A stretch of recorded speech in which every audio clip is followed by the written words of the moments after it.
BA part second Sanskrit महाकवि कालिदास प्रणीतम अभिज्ञान शाकुंतलम नाटकम अन्वरत धनुज्य इस्पानम क्रूर पूर्व रवि किरण सहिष्णु स्वेद लेस अभिन्नम अपचितम अपि गात्रम व्यात्वात् अलक्षण गिरिचर यूनाभ प्राण सारम विवर्त। प्रस्तुत स्वरूप महाकवि कालिदास विरचित अभिज्ञान शाकुंतलम नाटक के द्वितीय अंक से उद्धृत है। सेनापति राजा दुष्यंत की ओर देखकर कहता है कि देखा गया है दोष जिसमें ऐसी मृगिया महाराज के विषय में तो गुण ही बन गए हैं तथा ही देवर, क्योंकि महाराज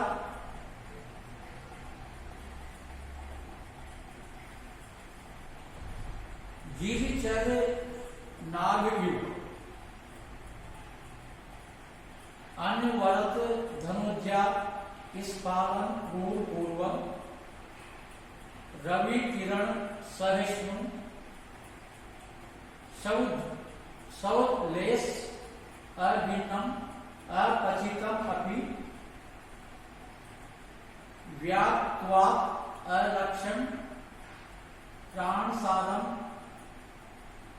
गात्रम विभर्ति। सेनापति राजा के शरीर को देखकर कहता है कि गिरिचर नागव्यूह पर्वत पर विचरण करने वाले हाथी के समान अनवरत धनुज्या निष्पालन क्रूर पूर्व निरंतर धनुष की प्रत्यंचा चढ़ाने से जिसका पूर्व भाग कठोर हो गया है ऐसा रवि किरण सहिष्णु सूर्य की किरणों को सहन करने में समर्थ स्वेद जैसे अभिन्नम अपचितम अपि पसीनों के कणों से रहित अपचितम अपि कृश और दुर्बल होते हुए भी व्यायत्वात् अलक्षण विशालता के कारण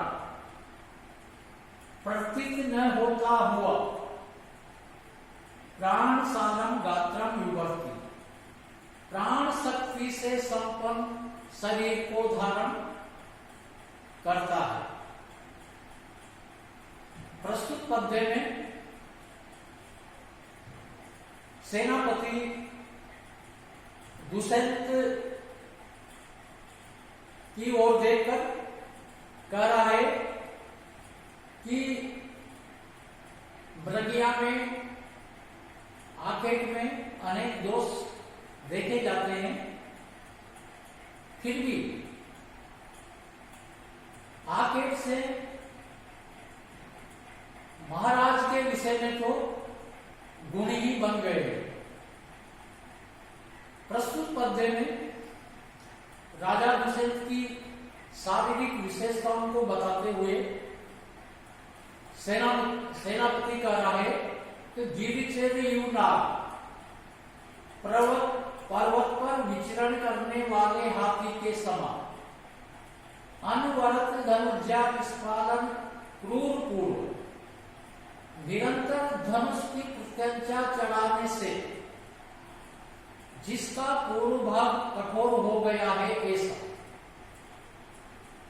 रवि किरण सहिष्णु, सूर्य की किरणों को सहन करने में समर्थ, स्वेद से अभिन्न,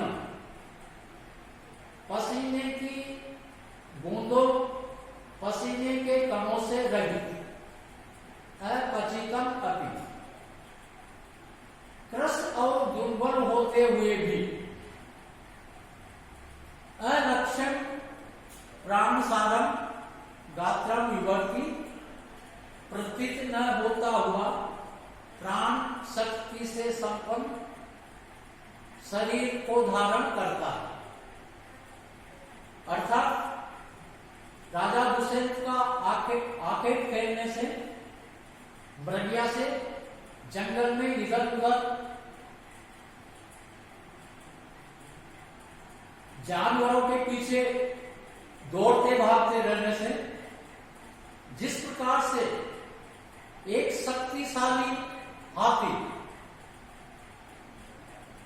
निरंतर पहाड़ पर विचरण करने से उसका शरीर दृढ़ और विशाल होता है, उसी प्रकार से राजा दुष्यंत का भी शरीर, जो कि गिरचर युनाग यानी कि पर्वत पर विचरण करने वाले हाथी के समान है, और निरंतर धनुष की प्रत्यंचा खींचने से जिसका पूर्व भाग कठोर हो गया है, और जंगल में इधर उधर दौड़ते रहने से, चलने से सूर्य की किरणों को सहन करने में समर्थ तथा पसीने के कणों से रहित, दुर्बल और त्रस्त होते हुए भी प्रतीत नहीं होता, ऐसा शरीर प्राण शक्ति से संपन्न राजा का है। प्रस्तुत पद्य में गिरिचर युना, इसमें उपमा अलंकार है। प्रस्तुत पद्य में मालनी छंद है। मालनी छंद का लक्षण मालनी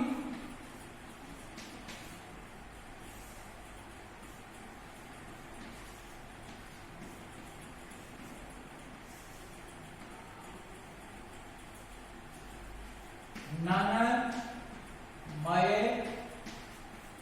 येयु तेयम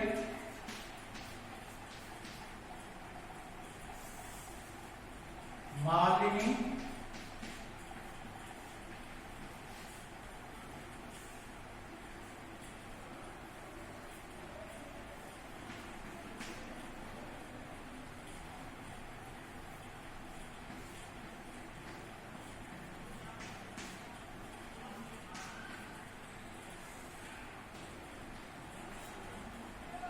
ननमय ययुतेयम मालिनी भोगे लोके। मालनी छंद में प्रत्येक चरणों में गणों का क्रम नगन, नगन, मगन, यगन, यगन होता है।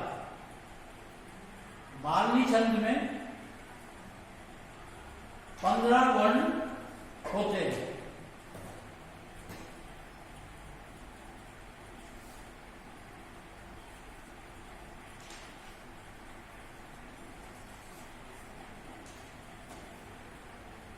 वेद छेद क्रसो उदरम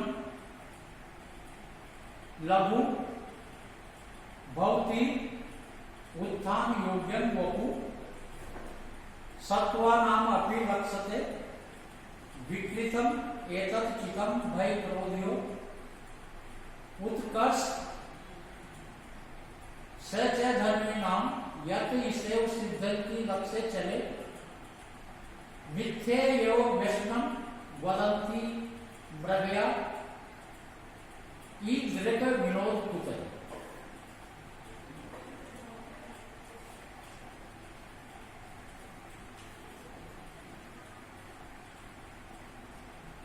वपु मेद चेति कृशो उदरम लघु उत्थान योग्य भवति सत्वा नाम भय क्रोधियो विकृतम चितम अपि रक्षते सच धर्मी नाम उत्कर्ष यत चले लक्ष्य इसेव सिद्धंति ब्रह्या मिथ्या एवं वैष्णव वदंती ई दृक विनोद कुतर। प्रस्तुत श्लोक में सेनापति कहता है कि जंगली जानवरों को घेर लिया गया है, आप अन्यत्र कैसे बैठे।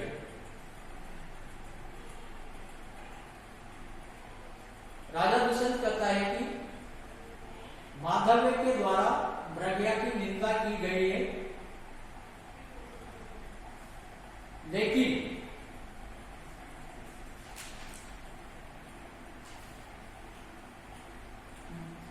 माधव्य के द्वारा प्रज्ञा की निंदा की गई है, इसलिए प्रज्ञा से मेरा उत्साह कम हो गया है। सेनापति प्रज्ञा की प्रशंसा करते हुए कहता है कि वपु मेद चेत कृशो उदरम लघु उत्थान योग्यम भवति, कि प्रज्ञा से शरीर की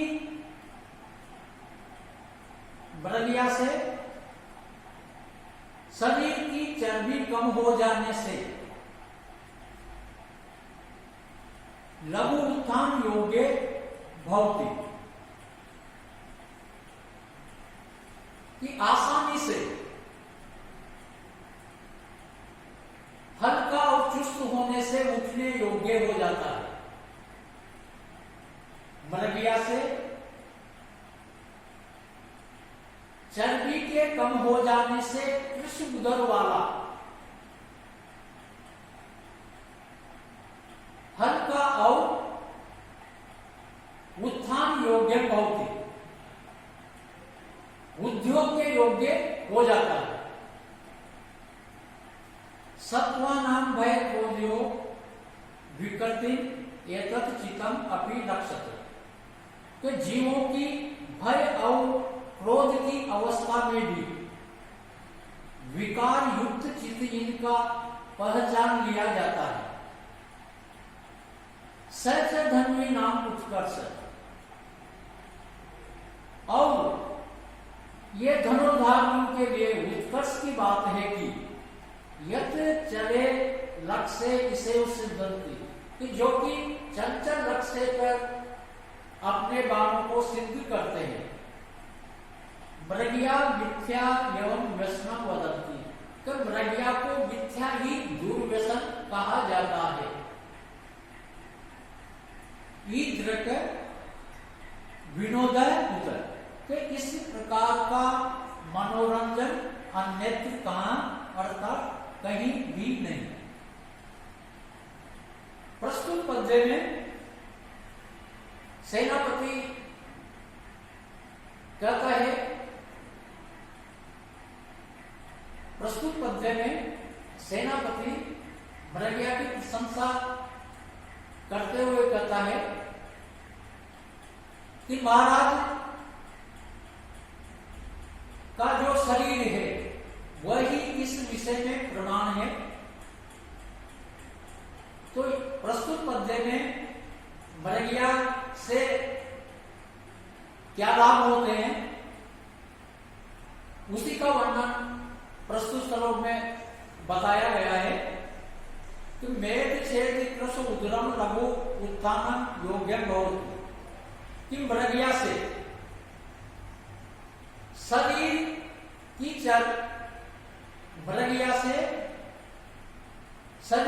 चर्बी कम हो जाने से शीन उदर वाला हल्का और चुस्त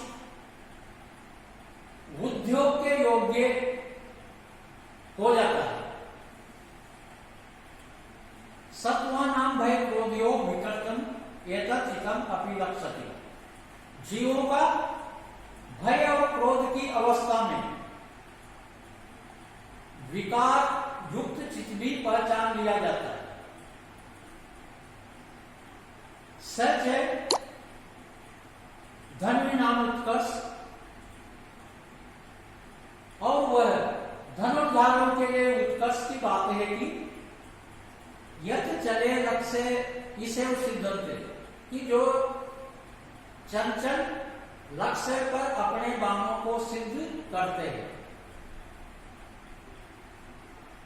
मृगया मिथ्या यौ व्यसनम वदति ईद्रग विनोद पुत्र। तो मृगया को मिथ्या ही दुर्वसन कहा जाता है। ईद्रग विनोद पुत्र, तो इस प्रकार का मनो विनोद अर्थात मनोरंजन कहा। प्रस्तुत पद्य का भाव यही है कि मृगया से राजा के उदर की चर्बी कम हो जाने से शरीर हल्का और चुस्त परिश्रम के योग्य हो गया है, और मृगया से जीवों का भय और क्रोध की अवस्था में उसका चित्त, उसकी चित्तवृत्ति भय युक्त है या क्रोध युक्त है, यह भी ज्ञान शिकारी को हो जाता है। और सबसे विशेष बात यह है कि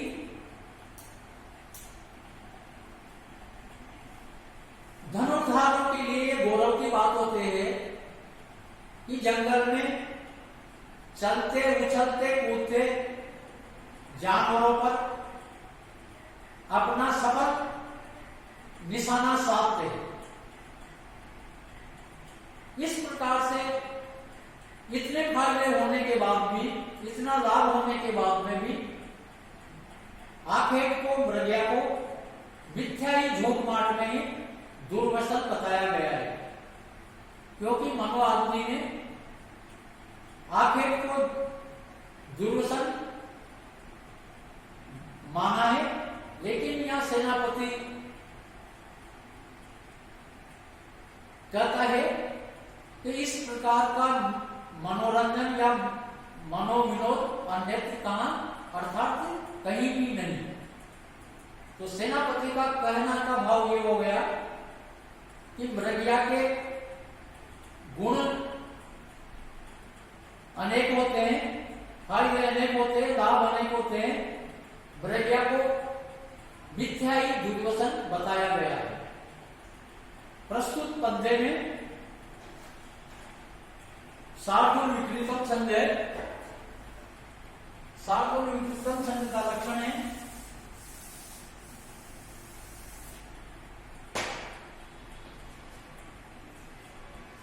साधुर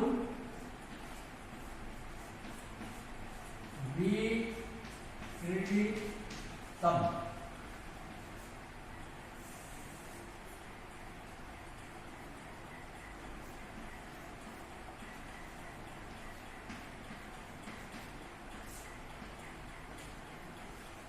सूर्य अश्वे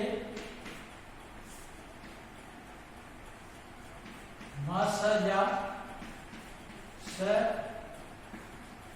तथा शगुण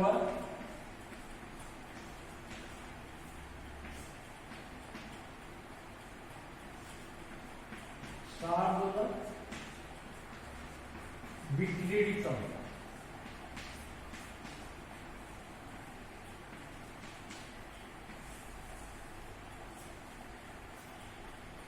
साधुर विक्रीडितम छंद में 19 वर्ण होते हैं। प्रत्येक चरण में गणों का क्रम मगन, सगन, जगन, सगन, तगन, तगन और अंत में एक गुरु होता है। साधु विकृतम छंद में 12 और 7 पर यति होती है।